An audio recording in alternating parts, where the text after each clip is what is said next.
Well, that was a really bad place to park my ship, wasn't it? So we find ourselves abandoned on Mars in a game called Hostile Mars. If you're a fan of tower defense games, this game might be for you. If you enjoy wandering around endless deserts looking for scraps of metal and bits and pieces to build upon your dreams of owning a very large base, this game might just be for you. This is a very early look at Hostile Mars. I did a 5-hour live stream thinking that it was just going to be, I'll just do one more thing and that'll just be fine. Turns out 5 hours later, just be fine was 28 waves into this game, and I was sitting there a little bit tired, along with the rest of my stream who were sitting there just going, what the hell is happening? But this game genuinely surprised me. I mean, it looks pretty, it looks like a little bit more of a basic version of Satisfactory, but at the same time the graphics and everything else give it its own sort of little personality. If you ever played Fortnite Save the World, the building aspects that where you're building a little base around your core,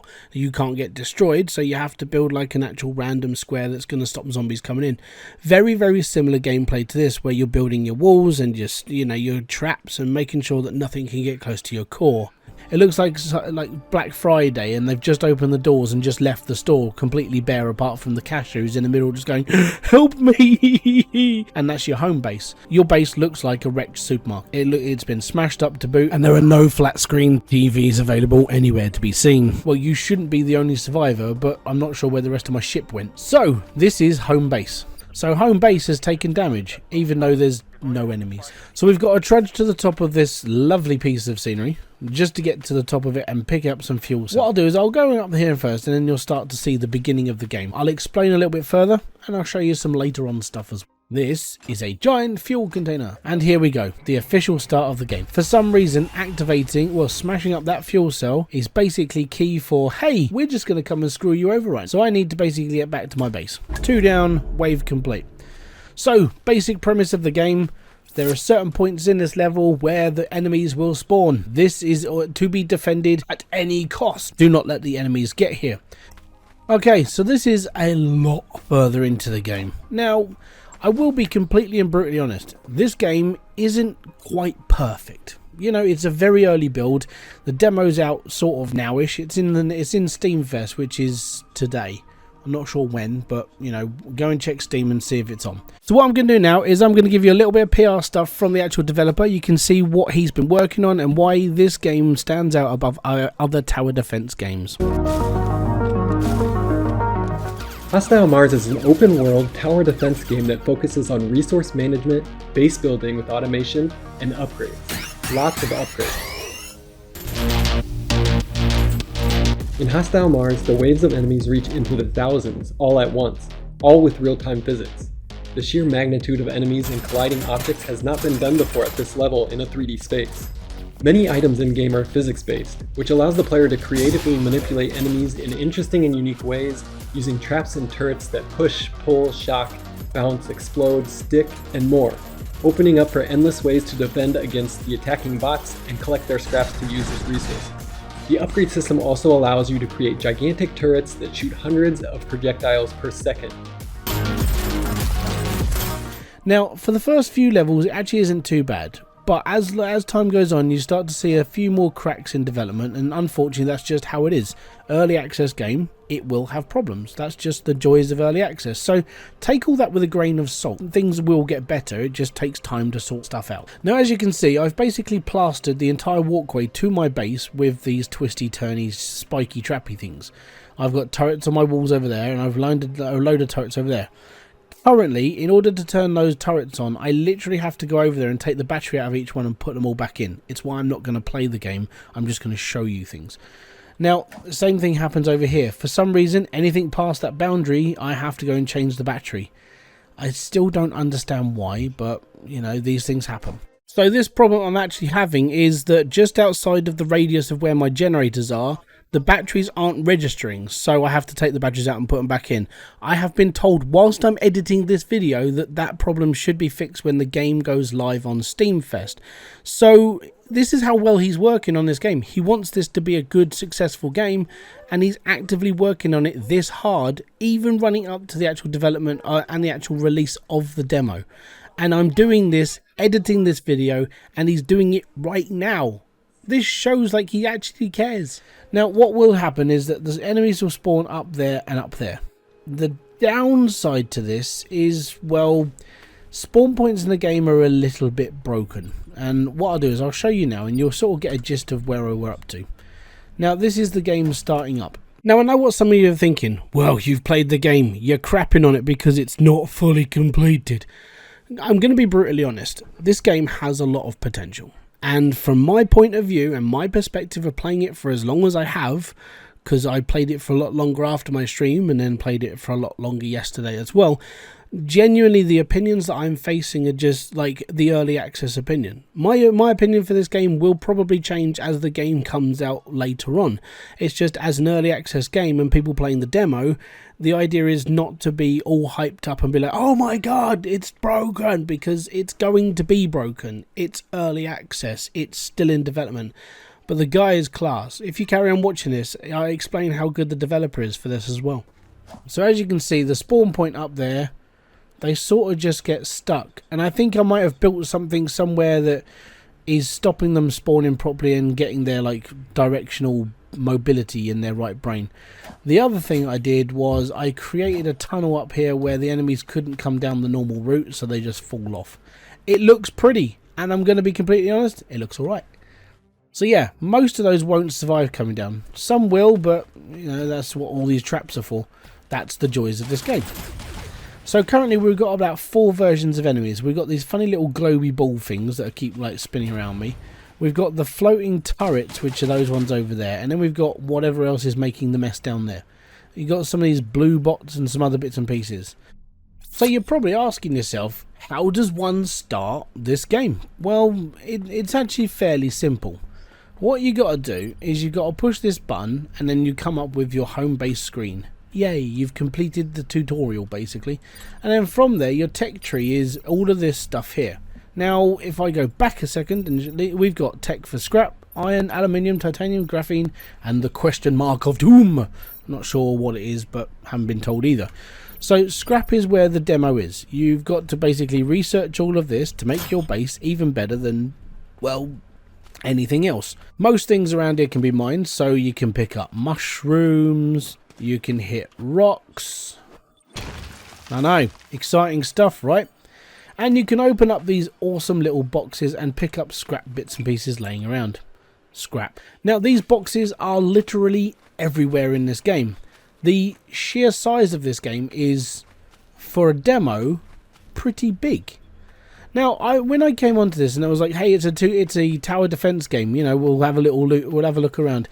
It took me several hours to run around this map, picking up all the bits and pieces. I do things quite methodically, and at the same time, I'm sort of always looking out for things that I can use for blowing other things up. But to put this into perspective, that hazy blue line over there is the actual edge of the demo. Just the demo. So there's going to be a lot more beyond that point. So we're in like area 1 of 6, I think it is. So this is the home base area. If you continue east, there's 2 more little section biomes. They're like massive chasm areas, but full of bits and pieces. Little buildings like this are dotted around all over the map. Then it sort of loops round and comes to the back of this place, which is like a city on Mars. It's a little bit of a sort of like a desolate one, but there's loads of these little containers popping along that you can pick up bits and pieces. And then there are mediocre buildings like this one that have got treasures in your wildest dreams kicking around. And there's about 5 or 6 little areas you can jog around in. So the demo's quite vast. Now, like I said, the game's not perfect right now, so I can't really say anything much on the quality of the game. What I can say is that for the 15 hours that I've put into this game already, doing little bits of testing and everything else, so they've actually shown me what the developer is sort of listening to and trying to fix the game as quickly and as best he can, all the while the demo is live for, you know, until the game properly comes out. He's putting in the work, let's put it this way. During my live stream, which was 5 hours long, he was in and out of that looking for bugs that I had found so he could fix them. So I have faith in this developer. I'm genuinely quite excited about where this game is going. Even if I don't play it as much, I'm quite excited to see the development of the game and see how it's evolving. So take that as a grain of salt. If the developer's putting in that much time, then he's got to have some sort of passion for it, right? And that's a good thing. Now, as you can see, there are different little biome areas all around. You can see all the little grey sections. They're just buildings all over the little place. Over there, you've got buildings, you've got a crashed ship, you've got an old greenhouse, you've got some bits and pieces, and you've got different element like areas as well. So this is dolomite, comes with a little bit of magnesium in it as well, which is quite nice. And you basically sort of like, you mine your bits and you mine everything that you can use for this game. And yeah, watch out for these scrap bots. They really do like to home into you. Even if you're nowhere near them, they still come towards you. It's like a very slow version of sort of like death. It's just creeping up on you, ready to pounce. I doubt it's going to be a very expensive game. I've heard rumour it's probably going to be about 15-20 bucks. So that's about 15 to 20 quid, because our exchange rates are about the same right now. And having this much free roam space and being able to explore until I can sort of, well, until I really want to do another wave, I don't really have to worry about things. And it gives me a little bit more sort of hope that, you know, I get to like take my time instead of being forced to make a decision. Do I want to do this now or do I do it? I can sit here and go, right, you know what, we can do this now. We've got a little bit of extra stuff. Let's do a second wave. And we can take our time. If you were in my live stream, I ran around for quite some time picking up random crap, and then we went through 20 odd waves of enemies coming flying towards me. Well, not so much as flying towards me, they all sort of got stuck.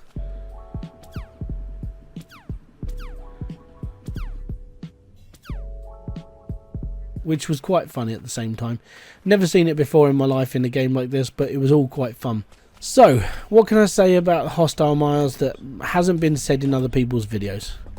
Genuinely, I'm actually looking forward to it. I'm not going to show you all the gluttonous like destroying of robots and stuff, because there are bugs in this game and I don't think that does it justice.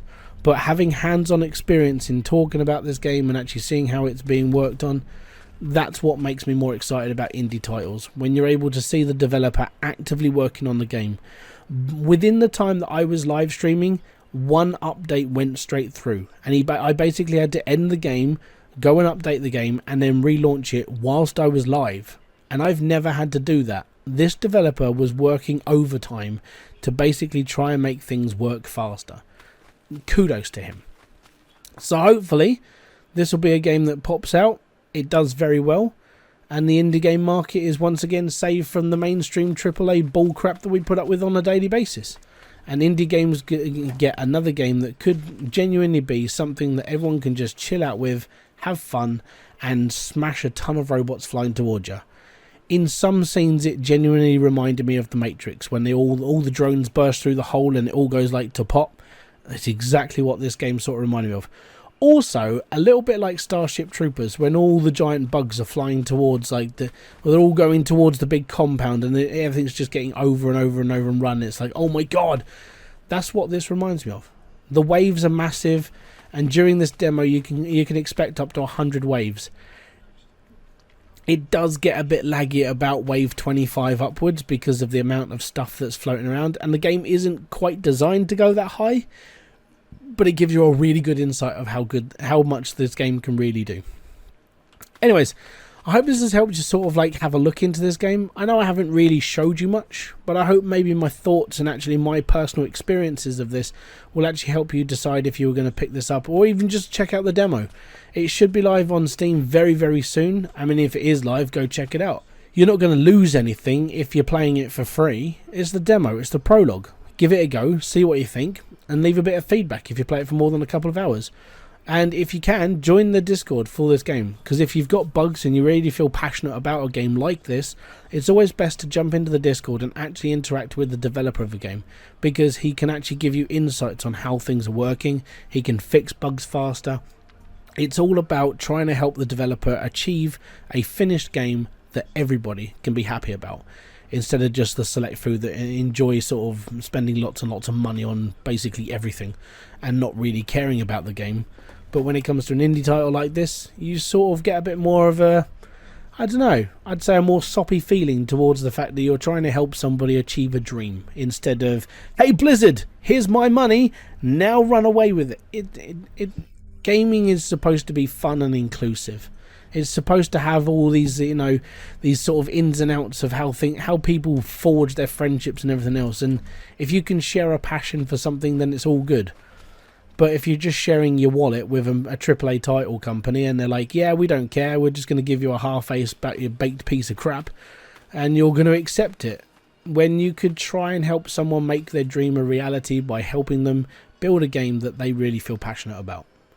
So thank you very much for kicking by. This has been Hybridsteel. If you have enjoyed this, hit the like, subscribe and notification button below for all other updates, and I'll be back here with a brand new video, live stream, or whatever else I do on this channel. Until then, thank you very much for kicking by. I hope to see you in another one. Bye bye for now.